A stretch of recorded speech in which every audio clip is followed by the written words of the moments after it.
இன்னைக்கு நம்ம இந்த வீடியோவில் பார்க்க போகிற டாபிக் டிராகுலா. டிராகுலான்னு சொன்ன உடனே நம்ம மைண்டுக்கு ஞாபகம் வரக்கூடிய மொதல் விஷயம் ரத்த காட்டேரி, ரத்த வெறி பிடிச்சவன். ஏன்னா அந்த மாதிரி தான் நம்ம பல படங்கள் பார்த்துருக்கோம்.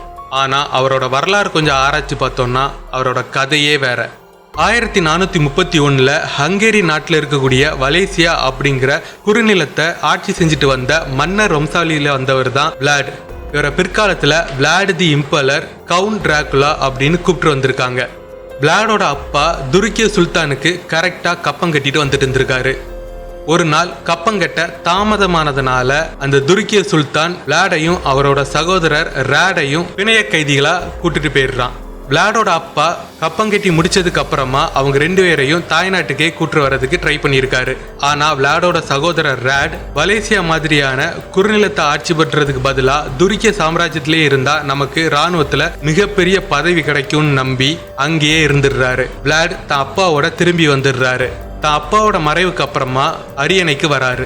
விளாடோட 18வது வயசுல தான் 2ஆம் பாயஸ் சிலுவை போற ஆரம்பிக்கிறாரு. இதுக்கு நடுவுல நம்ம விளாடுக்கு துருக்கிய சுல்தானுக்கு கப்பம் கட்டுறதுக்கு மனசு இல்ல. சில மாதங்கள் கப்பம் கட்டாமையே இருந்திருக்காரு. இதனால காண்டான துருக்கிய சுல்தான் கப்பம் வசூலிச்சுட்டு வர்றதுக்காக 2 அதிகாரிகளை விளாடோட அரண்மனைக்கு அனுப்பியிருக்காரு. விளாடு அரசவைக்குள்ள வரும்போது எல்லாரும் எழும்பி மரியாதை செலுத்தியிருக்காங்க.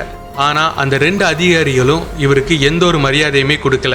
ஏன்னு கேட்கும்போது தங்களுக்கு கீழே இருக்கக்கூடிய குறுநில மன்னருக்கு மரியாதை கொடுக்க தேவையில்லை அப்படின்னு திமிரா சொல்லியிருக்காங்க. இதனால காண்டான நம்ம டிராகுலா அவங்க போட்டு வந்த தொப்பியோடையே தலையில ஆணி அடிச்சு அவங்கள கொடூரமா கொலை பண்ணிடுறாரு. இதனால காண்டான துருக்கிய சுல்தான் விளாட கொல்றதுக்காக மிகப்பெரிய படையை அனுப்பி வைக்கிறாரு. இதை தெரிஞ்சுக்கிட்ட நம்ம டிராகுலா அவங்க வர வழியில உள்ள ஒரு குறுகலான இடத்துல வச்சு மொத்த பேரமே கொன்னு அதில் பிடிபட்டவங்களை கழுவுல ஏற்றி கொடூரமாக கொலை பண்ணுறாரு. இதுக்கப்புறமா ஓட்டமன் சாம்ராஜ்யத்தில் உள்ள பல்கேரியா நாட்டில் இருக்கக்கூடியவங்க வந்து நம்மளை தாக்கிடுவாங்களோன்னு நினச்சி அவங்களோட சீருடை மாதிரியே இவரும் ட்ரெஸ் மாற்றிக்கிட்டு அந்த இராணுவ முகாமுக்குள்ளே போய் கொடூரமாக தாக்குதல் நடத்தி எல்லாரையும் கொல்லுறாரு. அதுக்கப்புறமா ஒட்டுமொத்த டிரான்சில்வேனியாவையுமே சுதந்திர நாடா அறிவிச்சு அதை ஆட்சி செஞ்சுட்டும் வந்துட்டு இருந்திருக்காரு. இதனால காண்டான அந்த துருக்கிய சுல்தான் இவரை கொல்றதுக்காக மிகப்பெரிய படையை திரட்டிட்டு வர ஆரம்பிக்கிறாரு. ஆனா அவரோட படை தளபதிகள் இவர் கொன்னு குவிச்ச அந்த மொத்த பேரையுமே பார்த்து பயந்து போய் திரும்பி போயிடுறாங்க. ஏன்னா இவர் கிட்டத்தட்ட 24,000 பேரை கொன்னு அந்த பள்ளத்தாக்கில் போட்டு வச்சிருந்திருக்காரு. 2ஆம் சிலுவை போர் முடிவடைஞ்சதுக்கு அப்புறமா அந்த துருக்கிய மன்னன் இவரை மறக்காம இவரை கொல்றதுக்காகவே இவரோட அண்ணனோட தலைமையில மிகப்பெரிய படையை அனுப்பி வைக்கிறாரு. தன்னோட நாட்டு மக்கள் தொகையை விட நம்மளை எதிர்கொண்டு வரக்கூடிய படையோட பலம் அதிகமா இருக்கிறதுனால நேரடியா போர் புரியாம கொரில்லா போர் முறையை பயன்படுத்தி கிட்டத்தட்ட 15,000 வீரர்களை கொன்னு குவிக்கிறாரு டிராகுலா. இதனாலேயே அந்த காலத்துல இவரோட புகழ் எல்லா திசைக்கும் பரவுது. ஆனா துருக்கிய சுல்தானும் அமைதியா போற மாதிரி தெரியல. இவரை கொல்றதுக்காகவே மிகப்பெரிய படையை அனுப்பிக்கிட்டே இருக்காரு. அதிகமான ஆயுதங்களையும் அள்ளி வழங்கிட்டு இருக்காரு.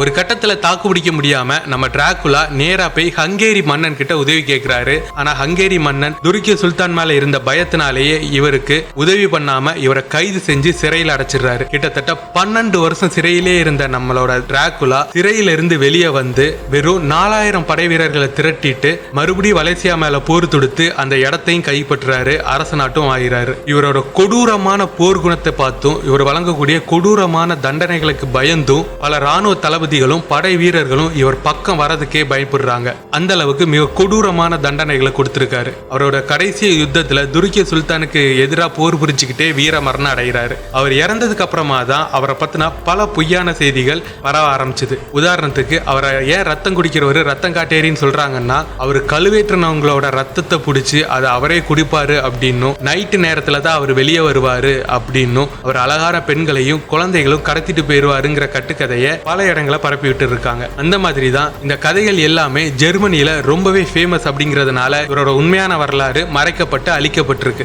இப்போவும் டிரான்சில்வேனியால இவருக்கு பல இடங்கள்ல சிலை இருக்கு. இவரோட கோட்டையும் அங்க இருக்கு.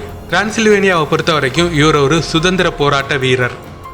இந்த கதையை படிக்கும்போது எனக்கு ரொம்பவே இன்ட்ரெஸ்டிங்காக இருந்ததுனால தான் இதை ஒரு வீடியோவாக பண்ணலான்னு வீடியோவாக பண்ணியிருக்கேன். இந்த வீடியோ உங்களுக்கு பிடிச்சிருந்துச்சுன்னா லைக் பண்ணுங்கள், ஷேர் பண்ணுங்கள், கமெண்ட் பண்ணுங்கள், சப்ஸ்கிரைப் பண்ண மறந்துடாதீங்க. நம்ம சேனலில் மூவி எக்ஸ்பிளைன் பண்ணி ஒரு 3 வீடியோ போட்டிருக்கோம். அதுக்கு நீங்கள் நல்லாவே ரெஸ்பான்ஸ் கொடுத்துருக்கீங்க. அதே மாதிரி நிறைய வீடியோஸ் பண்ணியிருக்கோம். ஒவ்வொன்றா நம்ம சேனலில் வரும். அதுக்கும் நீங்கள் முழு ஆதரவையும் கொடுப்பீங்கன்னு நான் நம்புகிறேன். சப்ஸ்கிரைப் பண்ண மறந்துடாதீங்க. பாய்.